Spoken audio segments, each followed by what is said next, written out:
les soirs, ou presque, Harry Costanza doit subir la scène que lui fait sa femme.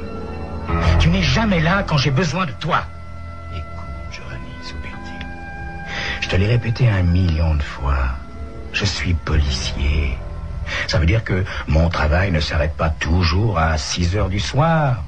Je peux tout de même pas dire aux gangsters que j'arrête. Excusez-moi, ma femme m'attend. Je vous conduirai au commissariat demain. D'ici là, soyez bien sage. Enfin, tu comprends, Johanny. Mais enfin, tu n'es pas le seul policier du monde. C'est pas à toi d'arrêter tous les criminels, quand même. Je suis comme je suis, réplique-t-il. C'est à prendre ou à laisser. À ce point de leur dispute, Johanny Costanza réagit toujours de la même manière. Elle penche doucement la tête sur le côté et elle prend un air triste. On dirait une enfant martyre. Devant ce spectacle touchant, Harry n'a plus qu'à s'excuser. « Oh, je suis désolé, Johanny. Tu sais que je t'aime, mais il n'y a pas de mais, » murmure-t-elle en l'attirant contre elle. Le lendemain matin, l'inspecteur Costanza part pour son bureau à 9 heures. Il adore son boulot. Presque autant que sa femme. Un jour, se dit-il, il faudra bien que l'un des deux prenne le pas sur l'autre. Arrivé au commissariat, et sans même le saluer, il lance à un jeune flic assis à son bureau. « Alors, Bob, où en est de l'affaire Murdoch? Est-ce qu'il a parlé? Enfin, bon Dieu, il faut qu'il craque. Débrouille-toi comme tu veux. » Bob Ketchum est un jeune sergent. Il assiste Costanza dans ses enquêtes. « Bonjour, Harry, dit-il en riant. T'as l'air de cracher des flammes ce matin. Johanny a mis du poivre dans ton café ou quoi? Ah, excuse-moi, Bob. Je suis un peu nerveux. Je lui ai promis de rentrer tôt ce soir, alors j'ai pas de temps à perdre. » Le sergent tient une enveloppe à la main. « Qu'est-ce que c'est? » demande Harry. « C'est pour toi. Je l'ai ouverte par erreur. Mais, à mon avis, ça n'a aucun intérêt. C'est un cinglé qui a écrit ça. Un de ces millions de cinglés qui se promènent dans notre beau pays. » Harry prend l'enveloppe, il l'ouvre. La lettre est écrite à la main, en lettres capitales. Bien évidemment, elle n'est pas signée. Il lit. « Au lieutenant Costanza, ceci est ma confession. Je vais tuer une femme dans les prochaines 48 heures. Que pouvez-vous faire pour m'en empêcher? Vous êtes un policier tellement sensationnel. Alors, on va voir si vous pourrez m'arrêter. Je vous attends, Costanza. » « Alors ?» demande Bob. « C'est intéressant, » dit Harry. « J'étais sûr que tu prendras ça au sérieux, » dit Ketchum. « Mais c'est une farce de mauvais goût, rien de plus. Écoute, Bob, tu as tort de sous-estimer les cinglés. Ils vont parfois jusqu'au bout. Regarde, Martin Luther King ou John Lennon, ce sont des dingues qui les ont tués. » « Mais enfin, s'indigne Bob, nous avons du travail par-dessus la tête et ce sont des affaires sérieuses, celles-là, de vrais meurtres. Tu sais bien qu'on reproche toujours à la police d'intervenir après les crimes, dit Harry. Eh bien, cette fois, je vais essayer d'arriver avant. » « Un nouveau défi de l'inspecteur Costanza ?» soupire Bob. « Exactement. C'est très excitant, comme un duel où mon adversaire aurait le choix des armes. Il sait qui je suis, où je suis, et moi je ne sais rien. Je ne sais rien et pourtant, je l'aurai. » L'inspecteur range la lettre dans sa poche. « Pendant les prochaines 48 heures, tu t'occupes des affaires en cours. Moi, je vais travailler là-dessus. »« Ok, Harry, c'est toi le patron. Je préviens les collègues pour qu'ils te donnent un coup de main. »« Non. Pas question, » réplique l'inspecteur. « C'est une affaire entre lui et moi. » L'inspecteur Costanza promène la lettre entre ses doigts, d'un air gourmand. Comme d'habitude, l'analyse des empreintes n'a rien donné. L'enveloppe est passée entre tant de mains qu'il est impossible d'y trouver une trace sérieuse. En revanche, Harry a déjà trouvé d'autres indices. Le cachet de la poste, par exemple. Il indique que l'enveloppe a été envoyée à Chilton, une petite ville située à 30 kilomètres. Le papier à lettres intrigue aussi Costanza. Visiblement, l'entête a été déchirée. En filigrane, on voit des rayures roses et grises. Le papier est trop fantaisiste pour provenir d'une société. Alors, il ne reste qu'une solution. C'est le papier à lettres d'un hôtel. Costanza se balance dans son fauteuil, déçu. Bah, si c'est ça, c'est vraiment trop facile. Son ennemi n'est pas digne de lui. À ce moment, le sergent Ketchum entre dans le bureau. Il pose sa main sur l'épaule de Harry et lui demande « T'as trouvé quelque chose ?»« Possible, oui. Est-ce que tu peux me dresser la liste des hôtels de Chilton ?»« Rien de plus facile. Je t'apporte l'annuaire tout de suite. » Harry trouve 4 hôtels à Chilton. Pas un de plus. Les recherches ne vont pas durer longtemps. Dès le 2e coup de fil, Harry est sur la bonne piste. « Des rayures roses et grises ?» demande la standardiste de l'hôtel Marie. « Oui, c'est bien notre papier à lettres. Vous avez beaucoup de touristes dans votre hôtel, des gens de passage ? Mais pourquoi ? Non, je vous en prie, mademoiselle, c'est très important. Eh bien, il y a une foire à Chilton qui commence demain. C'est la seule occasion de l'année où des étrangers nous rendent visite. Je vois. Pouvez-vous me retenir une chambre pour ce soir ? Attendez, non.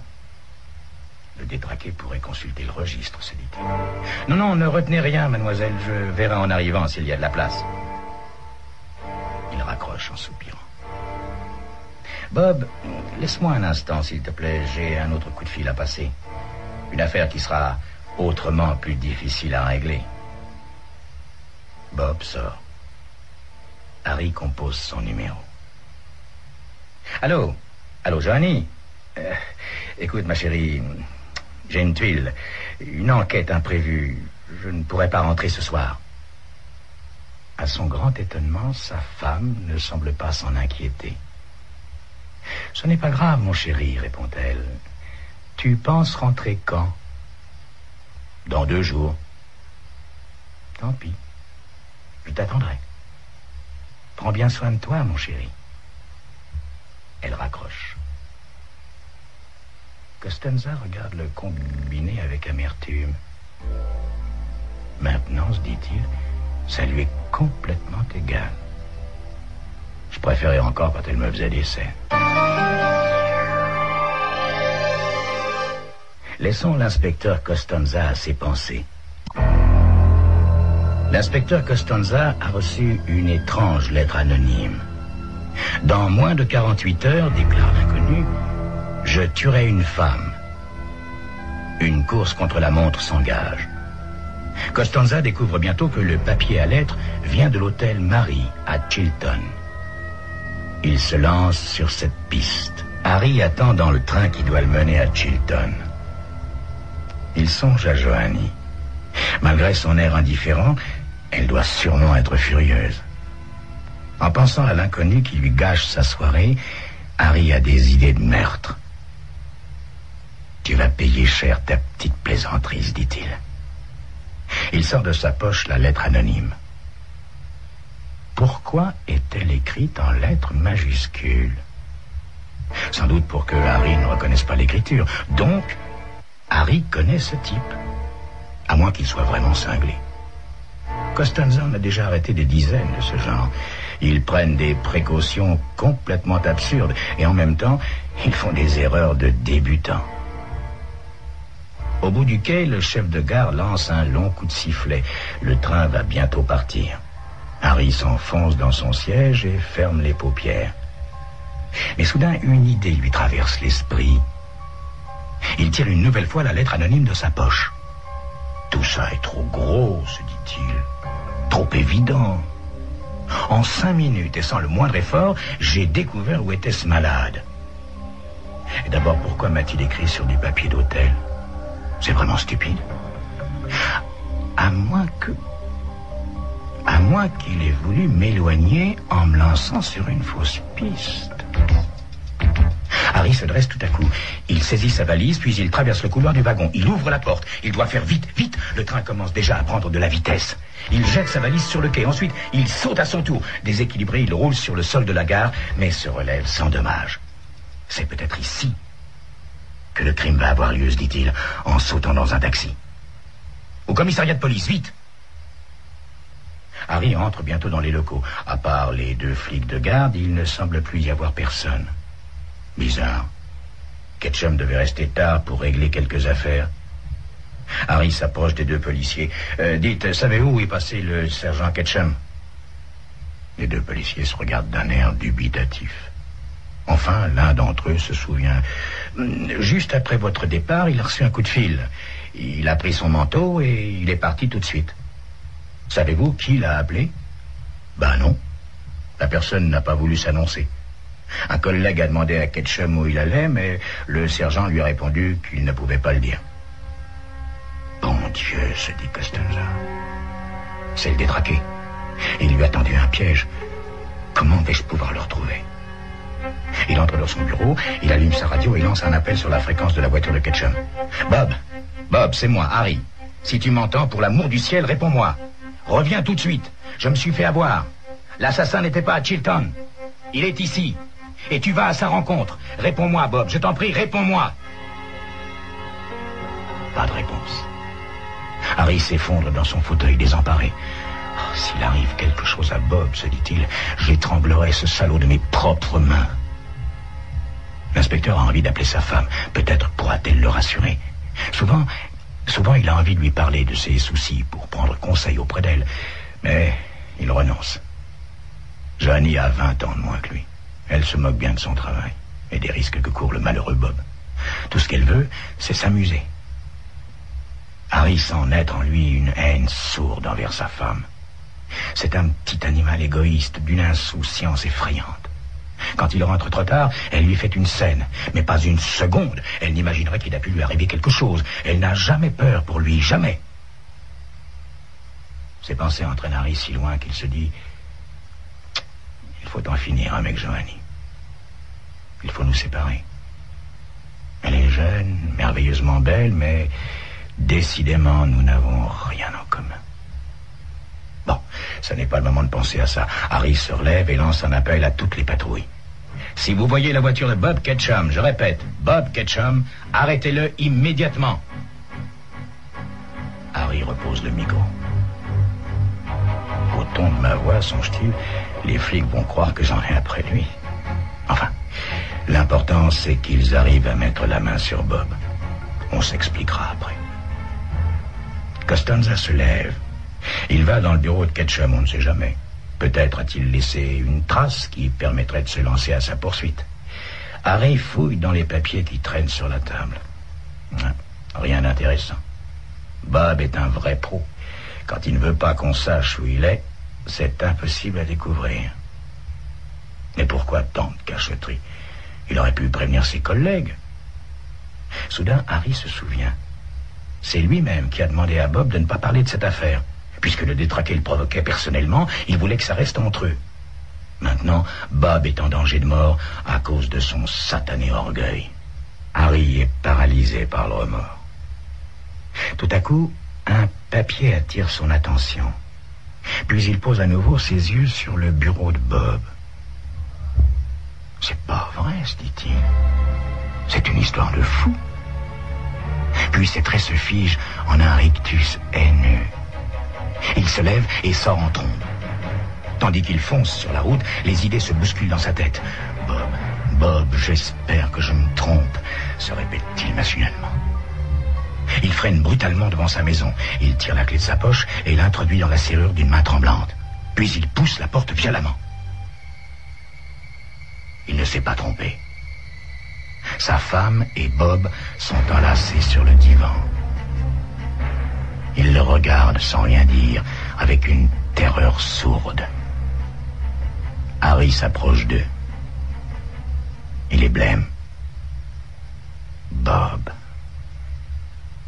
tu es la plus belle ordure que j'ai jamais vue. Je te traitais comme un fils, et tu m'as monté cette petite comédie infecte. Dis-moi, qui a eu l'idée de la lettre anonyme? C'est ma femme? C'est toi? Vous croyez vraiment pouvoir m'éloigner pour vous amuser un peu, c'est ça? Harry s'approche encore d'eux. Il sort de sa poche un revolver.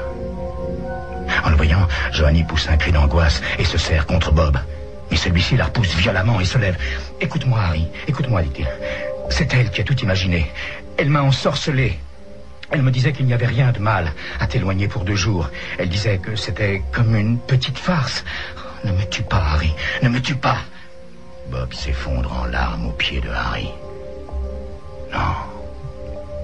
Non, Bob, je ne vais pas te tuer. On ne tue pas une larve. Ça fait des saletés partout. Sais-tu au moins comment j'ai découvert votre machination, pauvre minable ?» Bob relève ses yeux plaintifs. Il secoue doucement la tête. « Eh bien, figure-toi que tu as la sale manie de mettre des accents sur les lettres majuscules. J'ai vu ça en fouillant dans ton bureau. Sur la lettre du prétendu détraqué, j'ai remarqué la même chose. J'ai même failli t'en parler au début de mon enquête. Avoue que c'est drôle, non ? » Harry est fou de rage. Ses veines sont saillantes, sa main tremble. Il serre les dents. Tout à coup, il pointe son arme sur la tempe de Bob. « Je t'ai posé une question, Ketchum.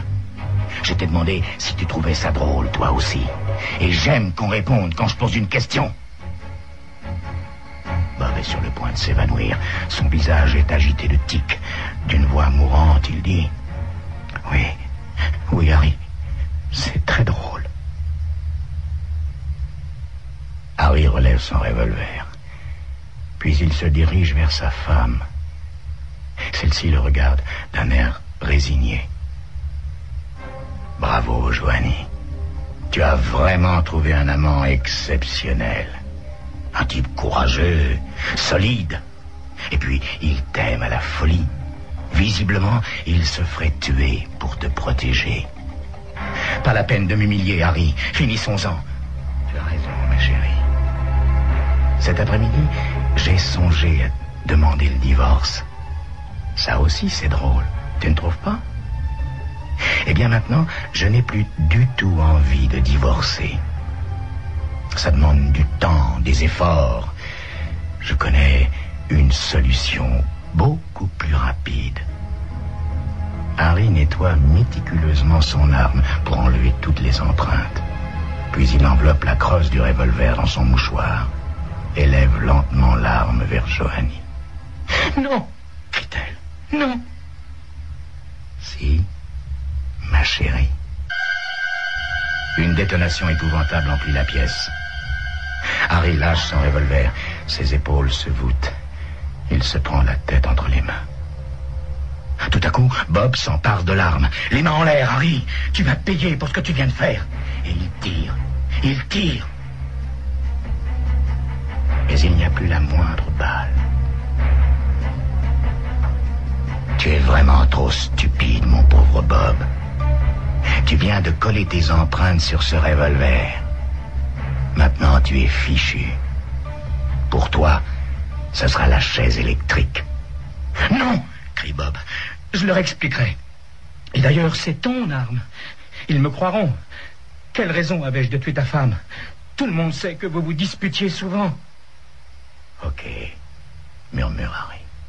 « Attendons la police, tu veux? Nous verrons qui sera le plus convaincant. » Quelques minutes plus tard, la sirène d'une voiture de police retentit. Un homme en sort précipitamment. Il frappe furieusement à la porte. « Inspecteur Costanza! Inspecteur Costanza! Ouvrez, je vous en prie !» Harry se dirige calmement vers l'entrée. Il ouvre la porte. Un policier apparaît. « Nous avons entendu votre appel, inspecteur. Nous avons cherché Bob partout. Finalement, nous avons repéré sa voiture ici. Vous avez des ennuis avec lui? Il a fait quelque chose ?» Harry réprime un sourire. Il se souvient de l'appel angoissé qu'il a lancé tout à l'heure quand il croyait que Bob était en danger. « Oui, » dit-il. « Je le soupçonnais depuis longtemps. Il se conduisait de façon bizarre. J'ai tout compris ce soir. Seulement, je suis arrivé trop tard. Le sergent Ketchum vient d'assassiner ma femme. »« Non !» s'écrie Bob. « C'est faux, c'est lui !» « C'est un malade. continue tristement Harry. Un détraqué. Il m'a envoyé aujourd'hui une lettre anonyme. L'inspecteur sort le papier de sa poche, puis il lit. Ceci est ma confession. Je vais tuer une femme dans les prochaines 48 heures. Que pouvez-vous faire pour m'en empêcher? Mais c'était une ruse, hurle Bob. C'était entendu avec sa femme. Nous voulions l'éloigner pour passer la nuit ensemble. Pendant qu'il se débat, le policier lui passe les menottes. Je vous l'avais bien dit, conclut Harry. C'est un fou. Un détraqué.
Si vous voulez vous débarrasser de votre femme, trouvez-vous à Madison Square à 11h30 demain matin, 7e banc, allée des Acacias. C'est ce qui est écrit dans la lettre que Richard Goodman tient froissée à l'intérieur de sa poche lorsqu'il pénètre dans le jardin public. La mâchoire crispée par la colère, il compte 1, 2, 3, 4, 5, 6. Puis il ralentit. 2 personnes occupent déjà le 7e banc. Un homme jeune, genre cadre dynamique, regarde sans cesse sa montre. Un autre, aux cheveux sales et à la chemise toute tachée, croque le paysage sur un bloc de papier à dessin qu'il tient sur ses genoux. Goodman s'assied à l'extrémité du banc. Il ajuste le pli de son pantalon flambant neuf et regarde un par un les gens qui l'entourent. Il n'a montré cette lettre à personne. Il ne sait pas encore s'il s'agit d'une blague ou s'il a été contacté par un assassin professionnel. Bon Dieu, se dit-il, il faut que j'en ai le cœur net. Il cherche en vain parmi les passants le visage familier d'un copain amateur de canulars. Peut-être même va-t-il surgir et lui taper sur l'épaule avec un « Alors vieux, avoue que tu y as cru, hein ?» Le temps passe et Goodman croit de moins en moins à cette version. Il scrute les fenêtres des bâtisses d'en face. Il voit les secrétaires affairés, les bras chargés de dossiers. Au premier étage, une fille en robe rouge parle d'une façon animée avec un homme trapu qui semble assez vieux pour être son père. Qu'est-ce qu'elle peut bien lui raconter? Il la trouve sacrément jolie. Ah, s'il n'y avait pas ce rendez-vous du diable, il irait volontiers lui conter Fleurette. Mais comment faire pour la rencontrer? Faire les 100 pas en attendant qu'elle ait terminé sa journée de travail? Bon, d'ici là, il en aura terminé avec cette histoire de lettres. Pour l'instant, elle n'a pas l'intention de sortir. Elle s'assied juste devant la grande baie vitrée, face à un bureau, et se met à écrire, le visage penché sur sa feuille. Elle ressemble à une écolière. Une belle écolière aux cheveux tirés par un chignon en forme de brioche. Il y a bien longtemps qu'une femme ne lui a pas plu autant.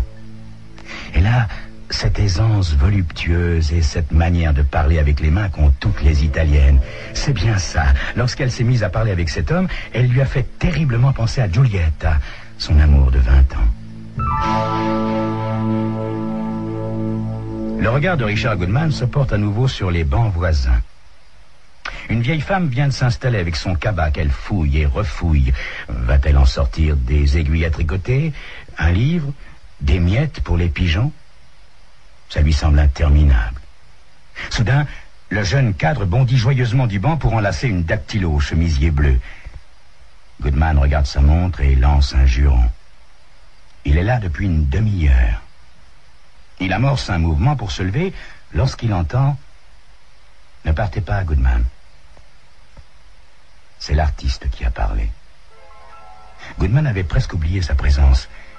Il remarque qu'il a terminé l'esquisse de l'immeuble. Dessus figure la silhouette de la fille à la robe rouge. Il a un long visage taciturne et une barbe de 2 jours poivre et sel. « C'est vous qui avez envoyé cette lettre ?» demande Richard. L'homme acquiesce. « Je devrais vous faire coffrer ou vous casser la figure, » continue Richard. « Posez la main sur moi et j'appelle un flic. Ils auront vite fait de mettre les choses au point au commissariat. » C'est ce que vous croyez, monsieur Goodman. Mon casier judiciaire à moi est blanc comme neige. C'est pas comme certains. Richard Goodman sent son visage s'empourprer. Son casier judiciaire comporte effectivement une toute petite tâche, une bêtise, comme on dit, qu'il a commise le jour de sa majorité. Un vol d'outils sur un chantier avec une bande de copains. Des broutilles, quoi. Néanmoins, son casier, depuis, n'est pas vraiment vierge. L'homme doit sûrement prêcher le faux pour savoir le vrai, se dit-il. Et pour cacher sa gêne, il demande aussitôt « Qu'est-ce qui vous fait penser que je veux me débarrasser de ma femme ?» Je vous l'ai entendu dire au Sardi lundi soir à un copain. Vous lui avez murmuré exactement « Je donnerais volontiers $1 million pour me débarrasser de ma femme. » Goodman se revoit effectivement au Sardi lundi soir avec Joe Hooper. Il se rappelle lui avoir parlé de se débarrasser de sa femme. Elle venait juste de lui faire une scène, comme toujours, lorsqu'il refusait d'assister à ces abominables réunions familiales. Aussi, j'ai décidé d'intervenir, ajoute l'artiste. « Vous êtes un malade, dit Goodman. J'étais ivre. Pourtant, vous étiez très convaincant. » Goodman se racle la gorge et pointe son doigt vers l'individu. « Je ne suis pas un assassin, et maintenant vous allez la fermer. J'en ai suffisamment entendu comme ça. » Cependant, Richard Goodman ne semble pas vraiment décidé à quitter le banc. Il espère secrètement savoir combien d'informations cet inconnu détient sur lui. L'homme semble avoir entendu son souhait et poursuit. « J'ai cuisiné le barman pour avoir des renseignements. Richard Goodman, amateur de golf, la cinquantaine, marié à la 5e fortune d'Amérique. C'est là où vous avez fait une sacrée gaffe, mon vieux. » Que voulez-vous dire par là? Les mots sont sortis de sa bouche avant qu'il puisse les retenir. Il a conscience qu'il fait gagner de plus en plus de terrain à l'inconnu.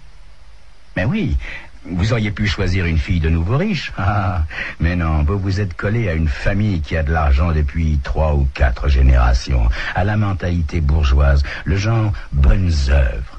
Notre fortune nous sert à faire le bien. Goodman n'en revient pas. L'homme est incroyable. Il vient de citer Inès, sa femme, mot pour mot. Notre fortune nous sert à faire le bien. J'imagine comment vous avez mené votre barque, continue l'artiste. Vous vous êtes inscrit à ce club de golf et puis ça vous a servi aussi pour y fréquenter les jeunes filles du monde. Ce n'est pas pour vous humilier, mais je vous ai étudié de près, voilà tout. Vous vous croyez intelligent?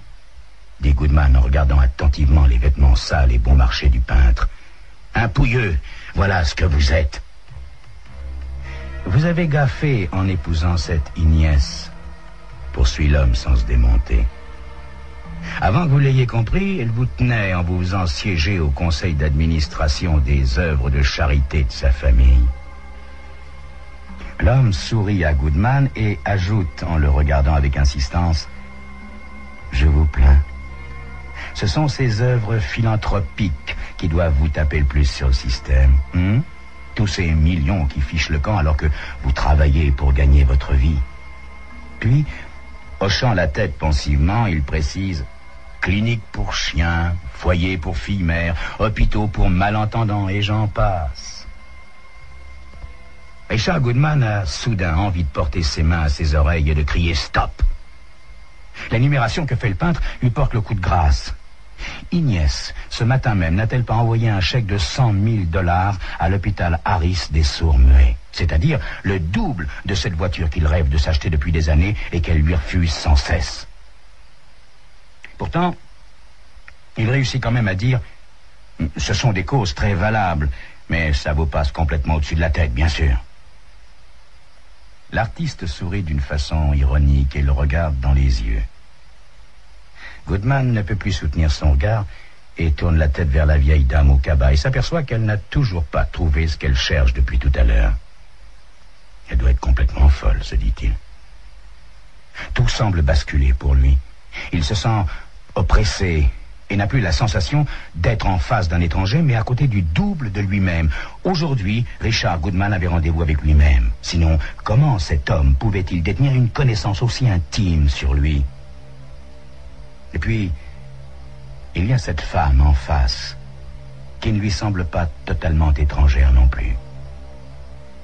Elle le fascine, autant parce qu'elle est belle, que parce qu'elle lui rappelle cette amie du passé qui aurait dû devenir sa femme si Inès ne lui avait pas mis la main dessus. Il a cru un certain temps qu'il finirait par l'aimer, Inès, mais il a vite compris que la tyrannie qu'elle exerçait avec son argent était odieuse. Il a fini par trouver des compensations dans l'amour du golf et avec quelques aventures de courte durée. Il a même réussi à réunir les deux au même endroit. Soudain, la voix du peintre le fait presque sursauter. Vous pourriez avoir la vie que vous avez toujours désirée, riche et libre. Vous disputeriez tous les tournois que vous voudriez et vous seriez couvert de jolies filles. Il vous suffit simplement de dire « Je veux que vous descendiez ma femme ». Les plis d'amertume au coin de la bouche de Richard Goodman ont disparu. Un film délicieux en technicolor se déroule sur l'écran privé de son esprit. Il va à grands pas vers le club de golf, libéré à jamais des conseils d'administration et des heures de bureau. Un journaliste de télévision crie dans un micro « Et maintenant, voici que le plus populaire champion de l'histoire du golf a mis dans le mille une fois de plus. Vous venez juste de voir Richard Goodman gagner le grand tournoi national. » Allez, mon vieux, dites-le. Quel est votre nom? Demande Richard. Appelez-moi Jim. Goodman prend une profonde inspiration et regarde autour de lui. Les bancs voisins sont vides. Il lève un peu la tête. La jeune femme à la robe rouge est toujours là. Elle a défait son chignon et une chevelure de rêve retombe sur ses épaules. Richard s'imagine se promenant librement à son bras. Soudain, elle redresse la tête et porte directement son regard sur lui. Elle semble lui sourire. N'est-ce pas le signe qu'il faut accepter? Se dit-il.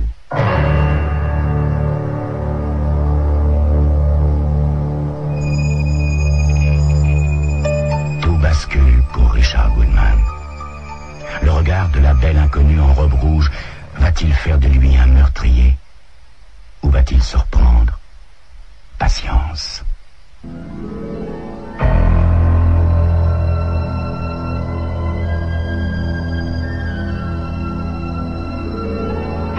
Un tueur professionnel propose à Richard Goodman de tuer sa femme pour une certaine somme. Richard pourrait ainsi hériter de beaucoup d'argent et jouir de sa liberté, notamment en remplaçant son épouse par une belle inconnue en robe rouge qu'il observe depuis la fenêtre de son bureau. Alors tout devient très clair pour Richard Goodman. C'est pour elle qu'il va tuer sa femme. C'est pour elle qu'il va prendre tous ses risques. C'est pour elle qu'il ira jusqu'au bout. D'accord, Jim. Je veux que vous supprimiez ma femme. À la bonne heure, lance le peintre. Goodman n'est même pas hérissé par la réaction légère que vient d'avoir l'artiste.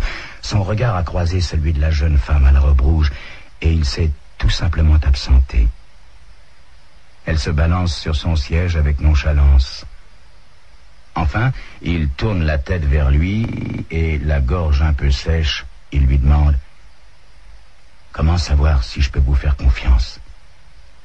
Vous n'avez pas à me faire confiance. Vous me rencontrerez simplement ici sur ce même banc ce soir à 20h et vous me montrerez $20 000. Vous me les montrerez, mais vous ne me les donnerez pas. Quand je l'aurai supprimé, vous me paierez et je ne vous embêterai plus jamais. $20 000, c'est beaucoup d'argent. Ce ne sera pas un sou de moins. C'est exactement ce qu'il me faudra pour vivre à Majorque pendant 10 ans. Pour la première fois, les yeux du peintre deviennent brillants. Sa voix est enthousiaste. Sans attendre de réponse de la part de Goodman, il se lève et l'abandonne sur son banc. La jeune employée à la robe rouge a disparu de la fenêtre. Goodman voudrait bien s'attarder un peu, mais il lui faut s'en aller au plus vite s'il veut réussir à détourner tout cet argent du compte de Monsieur et Madame Goodman. Aux environs de 19h, le téléphone sonne dans le bureau de Richard. Il décroche et reconnaît immédiatement la voix du peintre.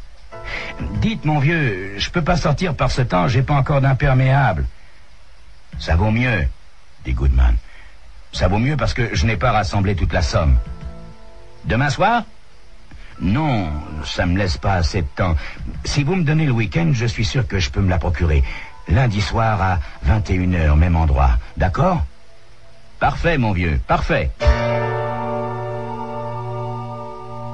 Lundi soir, vers 21h, Richard Goodman pénètre pour la seconde fois dans Madison Square. Mais cette fois-ci, il tient à la main un attaché-caisse de cuir noir. Le jardin est déserté par les enfants et les employés de bureau. Seuls restent encore quelques rares passants solitaires. « Je reconnais une chose, » dit Goodman au peintre après s'être assis près de lui. « Je reconnais une chose, vous avez choisi un bon endroit ici. Personne ne peut nous écouter. » « Avez-vous apporté le fric, vieux ?» Goodman compose une combinaison secrète sur son attaché-caisse. Un déclic se produit et il entr'ouvre la mallette. « Le voici. Vous pouvez compter. » L'artiste glisse sa main à l'intérieur et palpe avec amour les liasses de billets. « Non, pas maintenant. Je vous fais confiance. » « Alors, c'est pour quand ?» demande Goodman. « Demain matin, quand vous serez parti au boulot. Ce sera comme si elle avait été surprise par un cambrioleur. Elle aura été tuée dans la lutte. Alors, rendez-vous demain à 13h. » Le peintre, sans un mot de plus et sans même le regarder, se lève et s'en va, décidé à accomplir son crime. Goodman reste un peu perplexe. Il remonte le col de son loden, pose la mallette sur ses genoux et s'adosse au banc. Il pousse un long soupir qui l'aide à se relaxer. Il ferme un instant les yeux et pense à la fille à la robe rouge. Lorsqu'il sera à nouveau libre, il l'attendra à la sortie de l'immeuble et, sans l'effrayer, il lui déclarera sa flamme. Puis, il reviendra les jours suivants jusqu'à ce qu'elle accepte de dîner avec lui. Il lui fera porter des fleurs dès demain. Et si j'allais voir tout de suite le nom de la société pour laquelle elle travaille? Il regarde à nouveau l'immeuble d'en face, mais l'obscurité le décourage. Il préfère rêver encore au premier mot qu'elle prononcera, à la surprise de ses grands yeux, lorsque le coursier lui dira que ses fleurs sont pour elle. Elle tournera doucement la tête vers la fenêtre pour le remercier. Il sera là. Elle lui sourira. L'idée de revenir ici demain lui ferait horreur s'il ne savait pas qu'il la retrouvera au même endroit. Vraiment, cette idylle ne pouvait pas mieux tomber. Soudain, la vue d'un gardien le ramène à la réalité. Il se lève brusquement et d'un pas vif se dirige vers la sortie. Pour l'instant, il lui reste à affronter la nuit.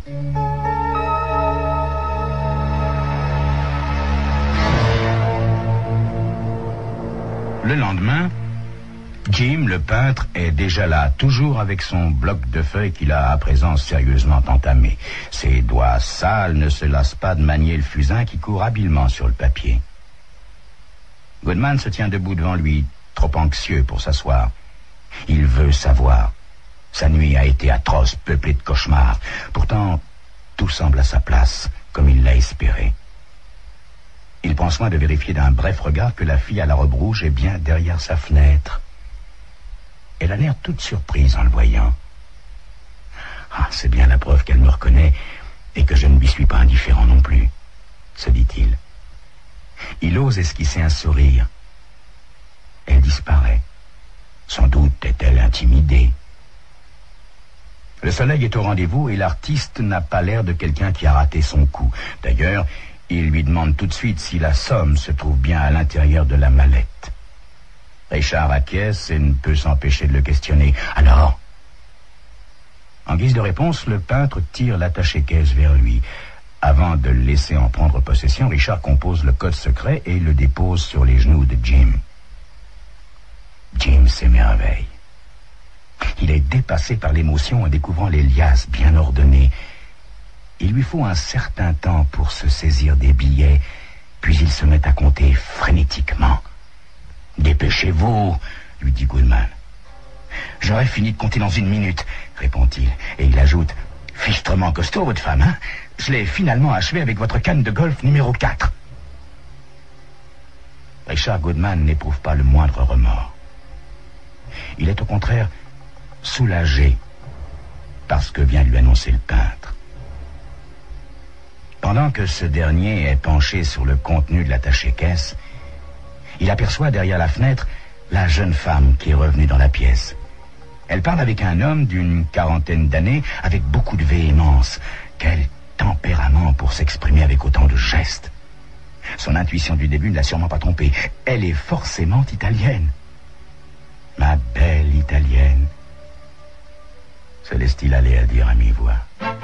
Soudain, de toutes parts, fusent les sifflets de la police. Des couloirs sombres des buildings surgissent des hommes en uniforme et en civil. Ils sautent par-dessus la palissade du parc. Bientôt, les 2 hommes se retrouvent encerclés avant même qu'ils puissent tenter de s'échapper. Des policiers embarquent le peintre, tandis que Ted Grims, l'agent chargé de l'affaire, s'approche de Goodman, une cigarette à peine entamée entre les lèvres. Nous avons été sur votre piste depuis le début, grâce à cette fille qui travaille au 1er étage pour l'association d'aide aux malentendants, justement subventionnée par votre femme. Elle-même est sourde-muette. Vous savez comme moi que les gens souffrant de cette infirmité ont un mode de communication qui leur est propre, n'est-ce pas? Ils s'expriment à l'aide de leurs mains, par gestes, et ils savent lire sur les lèvres. Elle regardait par la fenêtre de son bureau jeudi dernier et vous a surpris en train de dire « Je désire que vous supprimiez ma femme ». Grimm se penche et rallume sa cigarette qui vient de s'éteindre. On a mené notre enquête avec elle, mais on vous a perdu de vue car vous n'étiez pas au rendez-vous que vous vous étiez fixé. On a donc laissé tomber, et puis tout à l'heure, elle vous a aperçu sur le banc. Elle nous a immédiatement fait appeler, n'est-ce pas? Avant de grimper dans le fourgon, Richard Goodman jette un œil au 1er étage. La fille est là, toute de rouge vêtue, debout contre la vitre. Elle le fixe avec un regard d'une intensité extraordinaire. Il ne l'a jamais vue d'aussi près. Elle est vraiment très belle. « Je vous aime », murmure-t-il, sachant à présent qu'à sa manière,